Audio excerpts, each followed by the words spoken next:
உனக்கு வாக்கு செலுத்தினா மட்டும் நீ என்ன பண்ணிடுவ, நீ என்னத்தை செஞ்சிருவ அப்படின்னு கேட்டா, என்னுடைய சார்பாக நான் தனிப்பட்ட முறையில உங்களுக்கு சில வாக்குறுதிகளை இங்க நான் கொடுக்க விரும்புறேன். வேட்பாளராக இருக்கக்கூடிய என்ன வெற்றி பெற செய்து நாடாளுமன்ற உறுப்பினராக இந்த தொகுதியில் உட்கார வைங்க. எனக்கோ என்னுடைய குடும்பத்தாருக்கோ உடல்நிலை சரியில்லைன்னா இங்க இருக்கக்கூடிய ஒரு அரசு மருத்துவமனையில் மட்டும்தான் பார்ப்பேன், தனியார் மருத்துவமனைக்கு போக மாட்டேன். இதன் மூலமா என்ன ஆகும், ஒரு எம்பியே நேரடியா அந்த அரசு மருத்துவமனைக்கு தான் வர்றாரு அப்படின்னாக்க அங்க இருக்கக்கூடிய அரசு மருத்துவர்கள் எல்லாரும் இயங்குவார்கள். அப்ப அரசு மருத்துவமனையுடைய தரம் உயரும். அதே போல இன்னொரு வாக்குறுதியும் கொடுக்க விரும்புறேன். எனக்கு 2 பொண்ணுங்க, அந்த 2 பொண்ணும் இங்க இருக்கக்கூடிய அரசு பள்ளியில தான் படிக்கும். அப்ப அரசு பள்ளியினுடைய தரம் உயரும். இதை நான் மட்டும் இல்லைங்க, நாம் தமிழர் கட்சி சார்ந்து யார் வெற்றி பெற்றாலும் அண்ணனுடைய கட்டளை இது. வென்றால் அவர்களுடைய மகனும் அவருடைய குடும்பத்தாரும் அங்க இருக்கக்கூடிய அரசு பள்ளியில அரசு மருத்துவமனையில அவர்களுடைய நோய்களை தீர்த்து கொள்ளணும் அப்படிங்கிறது கட்டளை. இந்த தேங்காய் பருக்கையை திருடி தின்றுச்சுன்னா அந்த எலிக்கு விஷம் வச்சு கொல்லணும்னு மனசு தோணுது. ஒரு சக்கரை துளி, அந்த சக்கரை துளியை எடுத்துட்டு போயிடுச்சுன்னு அந்த எறும்புக்கு மருந்து வச்சு கொல்லணும்னு நமக்கு தெரியுது. எத்தனை கோடி ரூபா நம்மளோட காசு அடிச்சுட்டு போறானே, அவனுக்கு எதிராக ஒரு வாக்கு செலுத்து ஒண்ணு கூட உங்களுக்கு தோணல? இத்தனை கோடியை கொள்ளையடிச்சுட்டு போகக்கூடிய இந்த நபர்களுக்கு மீண்டும் மீண்டும் வாக்களிச்சு அவனையே ஜெயிக்க வைக்கிறீங்களே, உங்களுடைய மூளை மழுங்கி விட்டதா? அப்ப யோசிச்சு பாருங்க. இதையெல்லாம் செய்யக்கூடிய நாம ஒரு வாக்கையாவது மாத்தி செலுத்தி அவனை வீழ வச்சோம்னாக்க திரும்ப அவனுக்கு உரைக்கும். நல்லது செஞ்சா மட்டும்தான் வெற்றி பெற முடியும், கோடிகளை கொள்ளையடிச்சா வெற்றி பெற முடியாது அப்படிங்கிற நிலையை நாம் இங்கு உருவாக்கணுமா இல்லையா?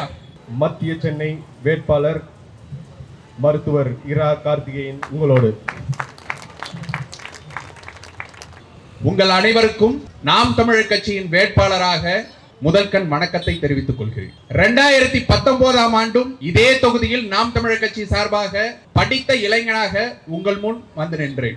இப்பொழுதும் மீண்டும் வந்து நிற்கிறேன். நான் ஏன் வரணும்?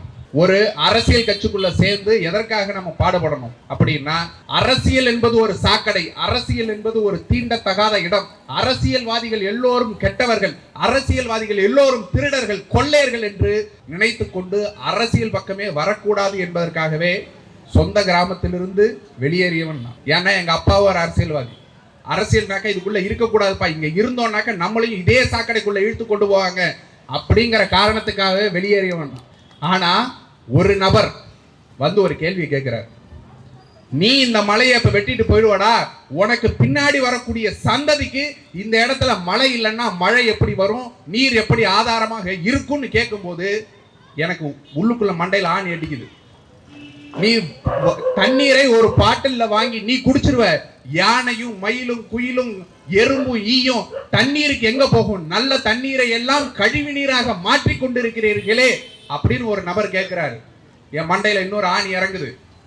அப்போ எனக்காகவும் என்னுடைய அடுத்த சந்ததிக்காகவும் எனக்கு பிறந்திருக்கிற மகளும் நல்லா வாழணும்னா இங்க ஒரு நல்ல பூமி இருக்கணும், அந்த நல்ல பூமி இருக்கணும், நல்ல நீர் வளம் இருக்கணும், நல்ல மலைகள் இருக்கணும், நல்ல காடுகள் இருக்கணும். இதை எல்லாத்தையும் உருவாக்கணும்னா இங்க நல்ல அரசியல்வாதிகள் இருக்கணும்.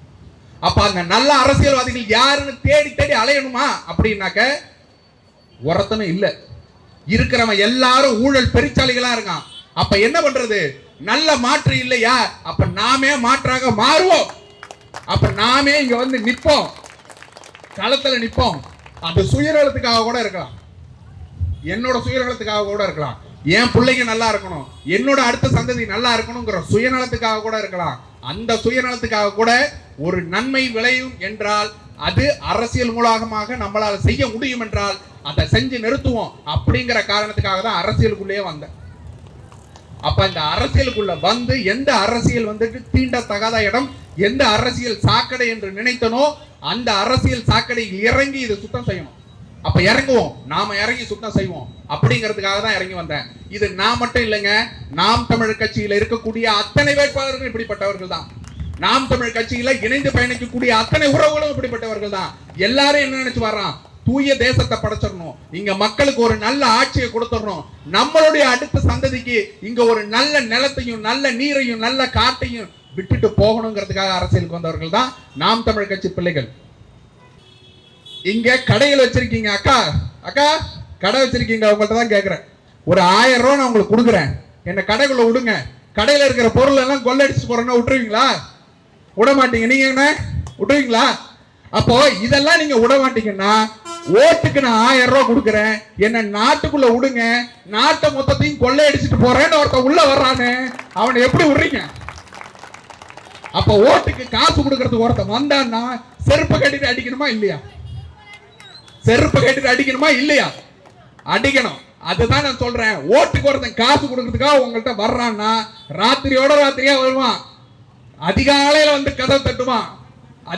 உங்க வீட்டுல இருக்கிறவங்க எல்லாம் பத்திரங்க, நல்லா பாத்துங்க, வர்றவெல்லாம் திருட, வர்றவன் அத்தனை பேரும் திருட. அப்படி இல்ல நல்லவன் தான் வர்றான்னு சொல்லிட்டு நீங்க சொல்றீங்கன்னா, யோக்கியனுக்கு இருக்குல்ல என்ன வேலை? யோக்கியனுக்கு இருக்குல்ல என்னடா வேலை? நீ பகல்ல எல்லாம் வரணும், ராத்திரியோட ராத்திரியா உள்ள வந்து உன் வீட்டுக்குள்ள காசு கொடுக்கறான்னா அவன் திருட அயோக்கியங்கிறது உங்களுக்கு தெரிய வேண்டாமா? அப்போ இவங்க எல்லாம் யாரு? நம்மளை கொள்ளையடிப்பதற்காக கோடி ரூபாய் செலவு பண்றான்னா அவன் வந்துட்டு திருப்பி பல கோடி ரூபாயை திருப்பி எடுக்க போறான்னு அர்த்தம். நான் சொல்றதை நீங்க நம்ப வேண்டாங்க.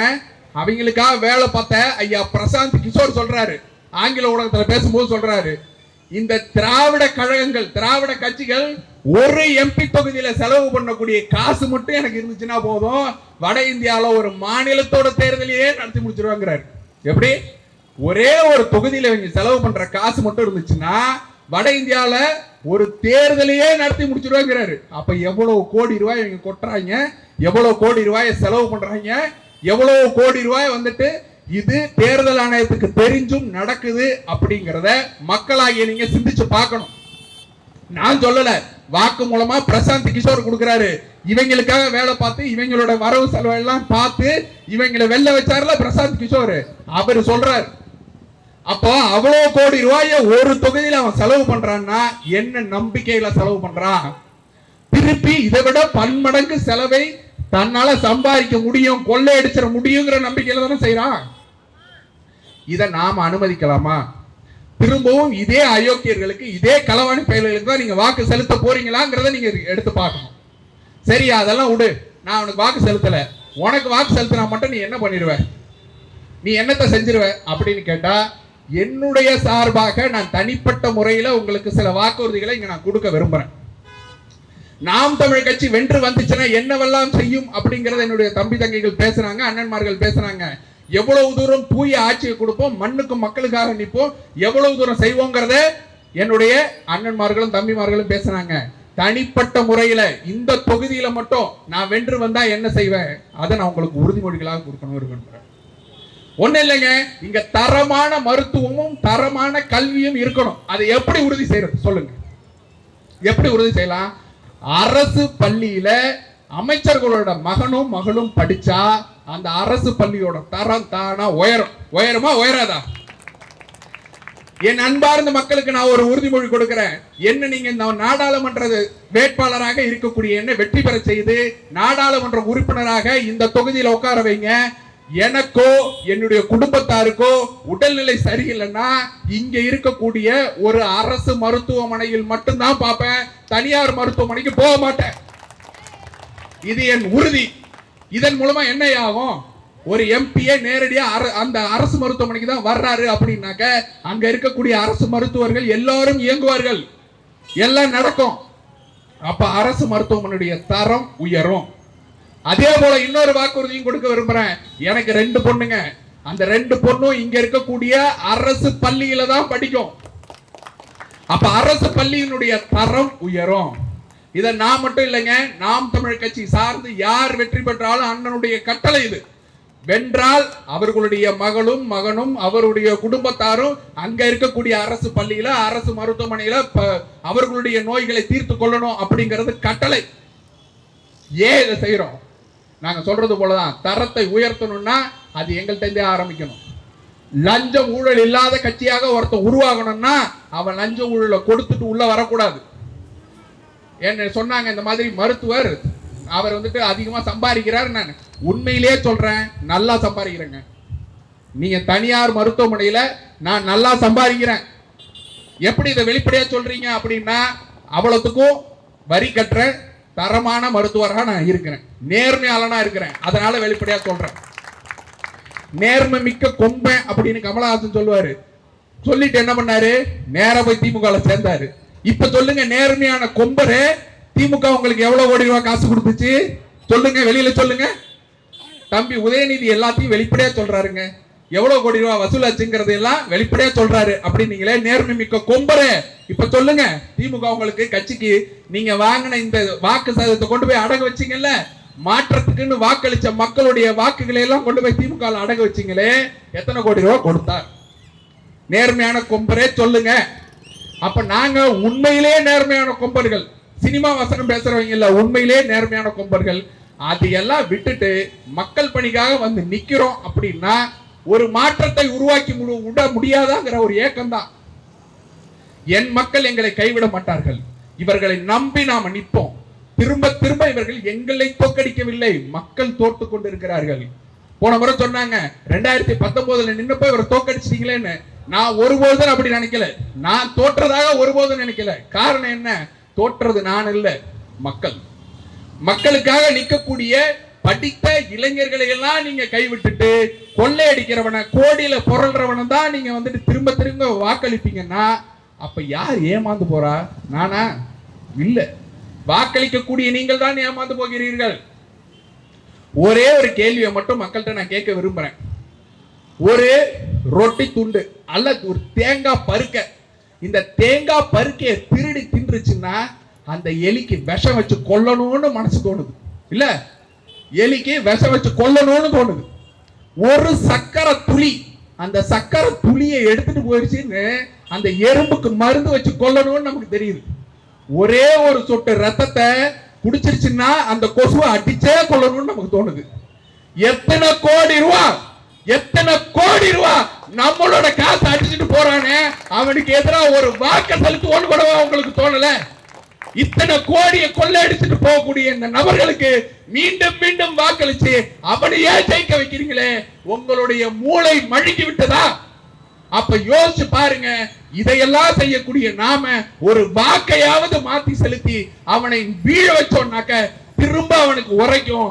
நல்லது செஞ்சா மட்டும்தான் வெற்றி பெற முடியும், கோடிகளை கொள்ளையடிச்சா வெற்றி பெற முடியாது அப்படிங்கிற நிலையை நாம் இங்க உருவாக்கணுமா இல்லையா? அதை நோக்கி சிந்திப்பீர்களா இல்லையா?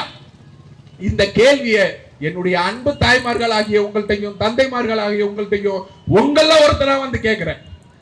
எனக்காகவாது, என்னுடைய மகளுக்காவது, உங்களுடைய பிள்ளைகளுக்காகவாது, அடுத்த தலைமுறை இங்க வாழ்வதற்காகவாது நாம் தமிழர் கட்சியினுடைய கரங்களை வலுப்படுத்துங்கள். படித்தவர்களாக, இளைஞர்களாக 20க்கு 20 இடங்கள் ஆணுக்கும் பெண்ணுக்கும் சமம் என்று நீங்க மற்ற இடங்கள்லாம் 33% இப்பதான் பேச்சுவார்த்தை நடத்திட்டு இருக்காங்க. 33% பேச்சுவார்த்தையை நடத்துறாங்க. ஆனா நாம் தமிழ் கட்சி செயல்பாட்டு அளவில் 50% செயல்பாட்டுல கொண்டு வந்துட்டோம். 50% அது வந்துட்டு நாடாளுமன்ற தேர்தலாக இருந்தாலும் சரி, சட்டமன்ற தேர்தலாக இருந்தாலும் சரி, சரிக்கு சமமாக 50% பெண்களுக்கு இடம், 50% ஆண்களுக்கு இடம். அப்போ இதையெல்லாம் செயல்பாட்டில் செஞ்சு கொண்டிருக்கக்கூடிய நாம் தமிழ் கட்சியினுடைய கரங்களை வலுப்படுத்துங்கள், கைவிட்டுறாதீங்க. படித்தவர்களையும் இளைஞர்களையும் வந்து நிற்கும் போது திரும்ப திரும்பவும் நீங்க ஏமாத்துனீங்க அப்படின்னாக்க இன்னொரு படித்த இளைஞன் இந்த நாட்டை திருத்த வேண்டும் என்ற எண்ணமே அவனுக்கு வராம போயிடும். அதற்காகவாவது நாம் தமிழர் கட்சிக்கு வாக்களியுங்கள்.